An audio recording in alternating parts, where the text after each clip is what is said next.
Bismillahirrahmanirrahim. Assalamualaikum warahmatullahi wabarakatuh. Pada kesempatan kali ini saya dan teman-teman saya akan menyampaikan mengenai karya dari filosof Islam yaitu Ibnu Tufahil yang berjudul Hai bin Yaqzan. Nah, pertama-tama saya akan memperkenalkan dari anggota kami sendiri. Dimulai dari saya, perkenalkan, nama saya Ahmad Toto Razak. Yang kedua ada Muhammad Ihsan Maulana. Yang ketiga ada Ismi Istiqomah, dan terakhir ada Syafiti Nur Fatimah. Nah, pada kesempatan pertama ini saya akan menjelaskan mengenai filsafat dan karya dari Ibnu Tufahil yaitu yang berjudul Hai bin Yaqzan.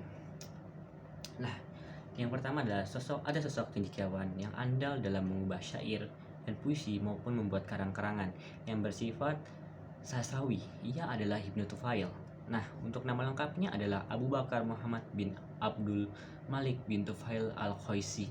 Nah, Ibnu Tufahil dilahirkan di kota kecil dekat Granada, yaitu Guadix, sekitar 1105 Masehi, dan meninggal di Maroko pada tahun 1185 Masehi. Nah, sebagai seorang yang cinta pada ilmu pengetahuan, Ibnu Tufahil memiliki perpustakaan yang sangat besar. Nah, pada zamannya tentunya, dan ia dianggap sebagai cendekiawan yang multitalent, yaitu sebagai seorang filosof, dokter, ahli matematika maupun penyair. Sebagai seorang cendekiawan yang besar, Ibnu Tufahil terbilang tidak banyak melahirkan karya-karya. Karya-karyanya bisa dihitung sedikit, mungkin saja banyak, tetapi tidak banyak yang terlacak dan tidak kita ketahui. Mungkin karena faktor politis ataupun alam yang menyebabkan kita sampai sekarang tidak bisa mengetahui karya-karya tersebut. Nah, ada beberapa karya dari Ibnu Tufahil yang bisa kita ketahui. Nah, yang pertama, Kitab Al-Ayah dan Risalah Hai bin Yaqzan, Fi Asral Al-Hikmat Al-Maskiriyah. Sebagai seorang filosof yang suka dengan kehidupan menyendiri, terlihat dari karya Hai bin Yaqzan, Ibnu Yaqzan. Ini yang lebih cenderung bersifat kontemplasi dan metafisik menuju kebahagiaan ketimbang melahirkan karya ilmiah. Nah, roman Hai Ibnu Yaqzan adalah karya filosof Ibnu Tufahil, bukan karya salinan dari pemikir-pemikir sebelumnya, baik dari Timur Islam maupun Yunani. Meskipun apabila diperhatikan, isinya bahkan judulnya pun sama dengan karya Ibnu Sina sebelumnya, yang berisi kebijaksanaan Timur, yaitu Oriental Wisdom. Karyanya yang sangat orisinal ini adalah karya epik filosof yang bernapaskan sastra, menceritakan perolehan pengetahuan dan kehidupan seorang Hai. Bernapaskan religiusitas, sosial, kebudayaan, politik, dan pengetahuan. Ibnu Tufahil menjelaskan masalah tersebut dalam karyanya. Adegannya digambarkan melalui dua wilayah. Di suatu sisi, menggambarkan masyarakat manusia dengan berbagai konvensinya. Di sisi lain, manusia sebagai individu yang berkembang secara alami, diasuh oleh alam. Selanjutnya akan dilanjutkan oleh teman saya. Terima kasih. Alhamdulillahirrahmanirrahim. Telah selesai penyampaian informasi mengenai karya dari Ibnu Tufahil yang berjudul Hai bin Yaqzan. Nah, oleh karena itu izinkan saya untuk menyampaikan kesimpulan dari kelompok kami. Nah, oleh karena itu setelah melakukan pembahasan mengenai karya dari Hai bin Yaqzan, oleh karena itu kita menemukan dua inti, yaitu yang dimana akal dan wahyu dalam cerita tersebut. Yang pertama, sejatinya akal dan wahyu yang digambarkan dalam pemikiran Ibnu Tufahil dikemas dalam bentuk roman Hai bin Yaqzan, merupakan hal yang kurang dapat perhatian dari kalangan pengaji filsafat Islam.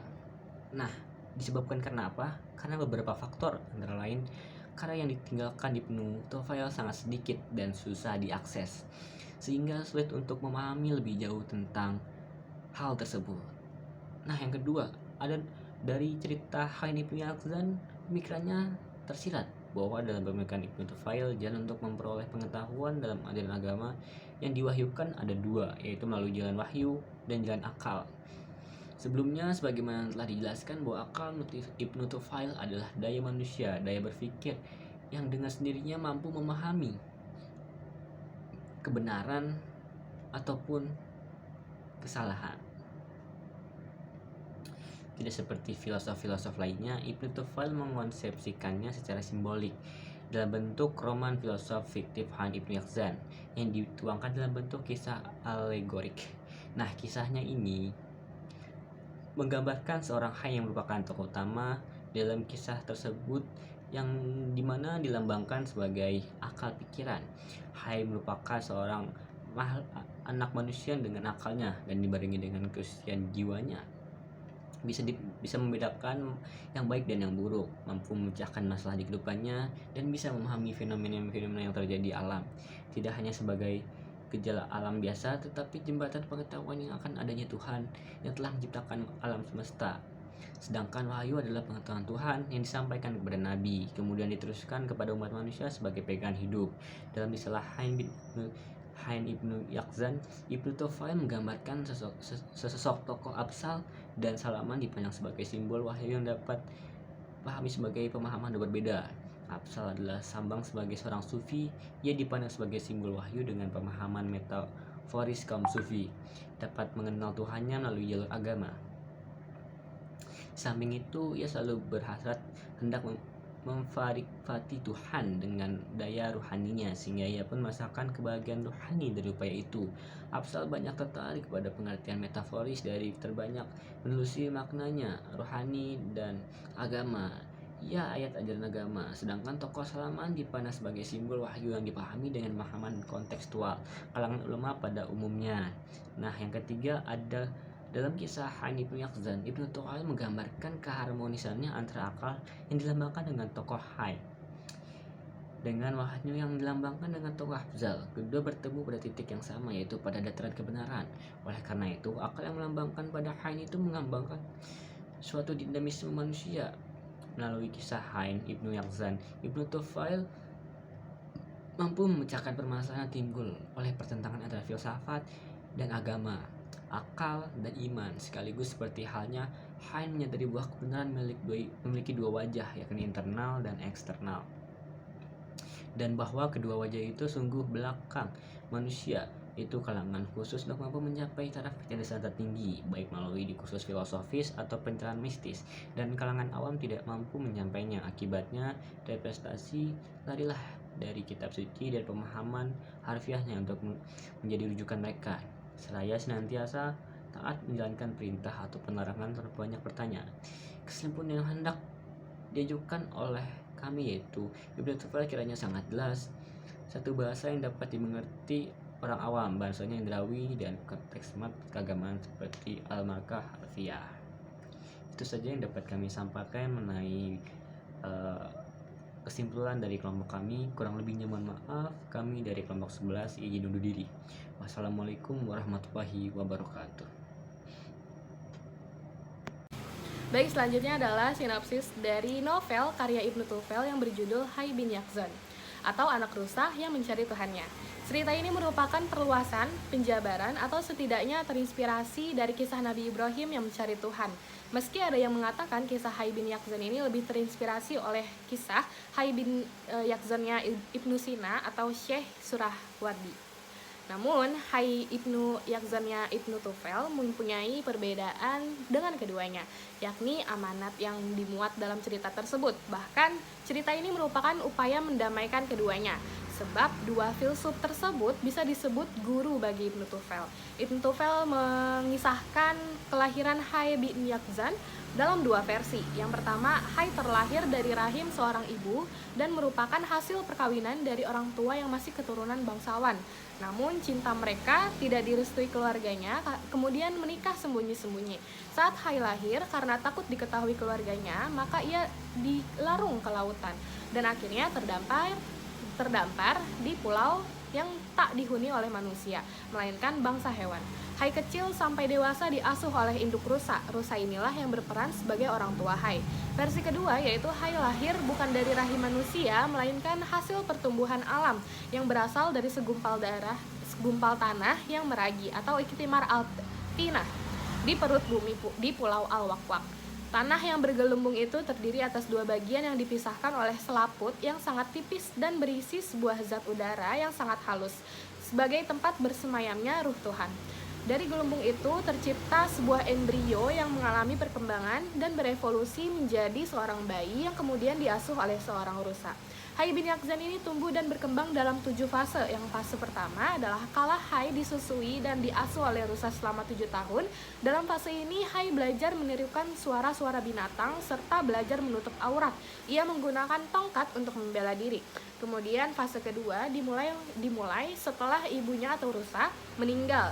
Untuk mengetahui penyebab kematian ibunya, Hai membedah jasad ibunya. Hai dibekali dengan indera dan naluri yang tajam sehingga dapat membedakan segala sesuatu. Kemudian fase ketiga, Hai menemukan api. Dia juga mengetahui tata cara untuk mendapatkan dan memanfaatkan api. Pada akhirnya sampai pada kesimpulan akan adanya ruh hewani pada setiap tubuh. Kemudian fase keempat adalah fase Hai mulai mengamati segala sesuatu yang ada di alam, kejadian dan kerusakan atau alam al-kaun wal fasad atau alam materi. Dia mengetahui adanya satuan dan bilangan di dalam jasad dan ruh, serta meyakini bahwa segala sesuatu memiliki esensi yang sama, meskipun bentuknya berbeda. Fase ini berakhir pada saat ia berumur 28 tahun. Fase kelima yaitu Hai mulai mengamati angkasa luar dan mengamati kosmos.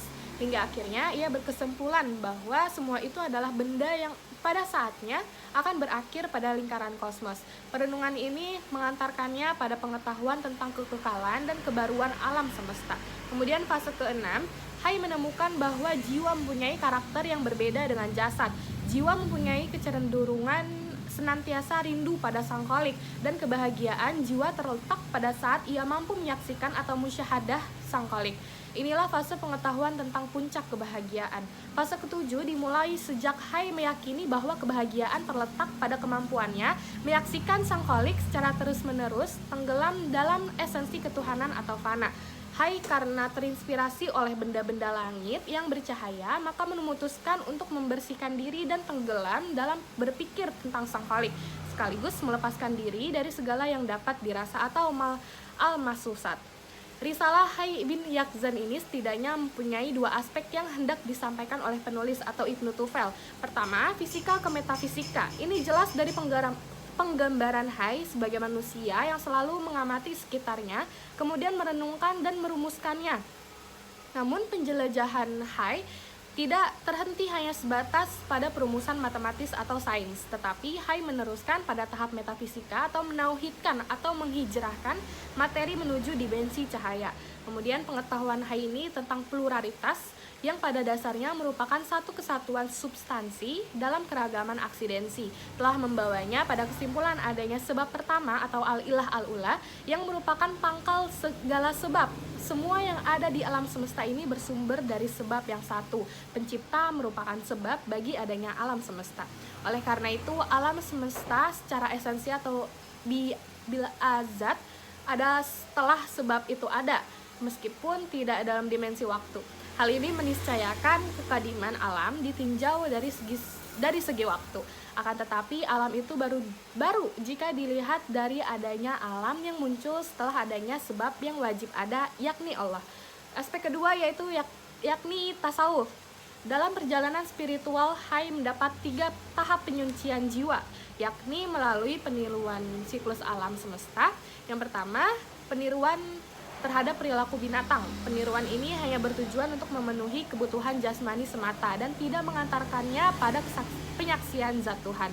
Kemudian kedua, peniruan terhadap perilaku benda-benda luar angkasa yang melambangkan sifat-sifat tertinggi dan terpuji serta mempunyai siklus yang teratur.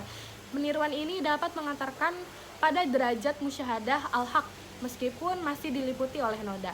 Ketiga, peniruan terhadap perilaku atau sifat-sifat Tuhan yang imateri, arif, antara lain seperti arif, bijak, dan semua sifat kemahagungannya. Peniruan ini yang mengantarkan seseorang mencapai musyahadah yang sebenarnya dan tenggelam secara total atau al-istiraq al-mahd dalam al-haq. Baik, sekian dari saya. Selanjutnya ke pemateri yang selanjutnya. Assalamualaikum warahmatullahi wabarakatuh. Nama saya Syafiqah Fatimah dengan NIM 93 akan menjelaskan makna filosofis tentang Hai bin Yakzan. Hai bin Yakzan sebelumnya sudah dijelaskan atau sudah menjelaskan secara terperinci melalui sinopsis yang telah dijelaskan oleh teman saya, Ismi Istiqomah. Nah, kemudian saya akan menyampaikan sedikit tentang makna filosofis roman Hai bin Ya'zan. Nah, seperti yang kita ketahui, kisah Hai bin Ya'zan bermula dari Hai yang telah ditelantarkan oleh ibu kandungnya. Kemudian kemudian Hai itu bertemu dengan rusa betina yang telah kehilangan anaknya. Kemudian rusa betina tersebut merawat Hai dengan penuh kasih sayang hingga akhir hayatnya. Nah, kemudian ketika rusa betina itu mati, atau rusa yang telah dianggap Hai sebagai ibunya, Hai mengamati tubuh rusa yang telah mati itu. Nah, Hai berpikir semua organ tubuh berfungsi dengan baik, meski tentunya ada organ vital yang mampu membuat rusa itu menjalani kehidupannya. Namun setelah berpikir lebih dalam, hal terpenting adalah sebuah entitas tubuh, bukan salah satu organ tubuh yang menjadi instrumen vital. Hai melihat hakikat ini juga terjadi pada manusia seperti dirinya. Setelah menemukan jawaban itu, pengamatan Hai pun kemudian beralih ke objek-objek lain. Lewat perenungannya, Hai dapat merumuskan konsep tentang benda, bentuk, sebab, dan efek kesatuan serta keberagaman. Juga konsep lainnya mengenai bumi dan surga. Ia memperoleh sebuah kesimpulan.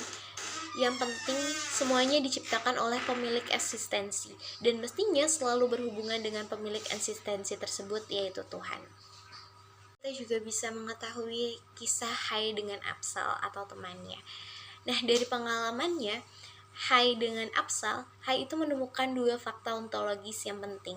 Pertama, di samping keberagaman benda terdapat sebuah kesatuan, dan selalu ada sesuatu, yaitu jiwa yang selalu transenden. Ia pun akhirnya menyadari, mesti ada sebab awal terbentuknya dunia tak terjadi tanpa adanya ruang dan waktu, dan penyebabnya semuanya adalah Tuhan. Nah, kesadaran lain juga ada dalam dirinya, yakni kesadaran merupakan alat investigasi untuk mengetahui keberadaan Tuhan. Lebih jauh, ia juga menyimpulkan hanya ada satu jalan untuk mencapai kebahagiaan dalam kehidupan dan setelah hidup, yakni kehadiran sebuah energi yang selalu menuntunnya kepada Tuhan. Nah, karya Tocqueville ini banyak diterjemahkan ke dalam bahasa Latin, Prancis, dan Spanyol. Ia dianggap memiliki pengaruh besar bagi kebangkitan filsafat.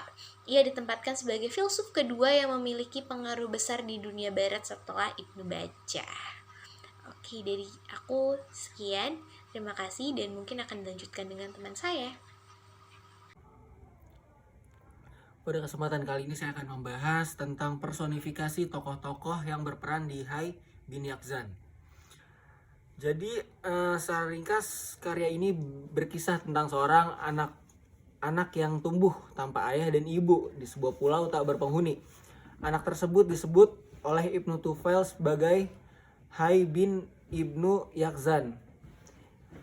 Hidup anak kesadaran.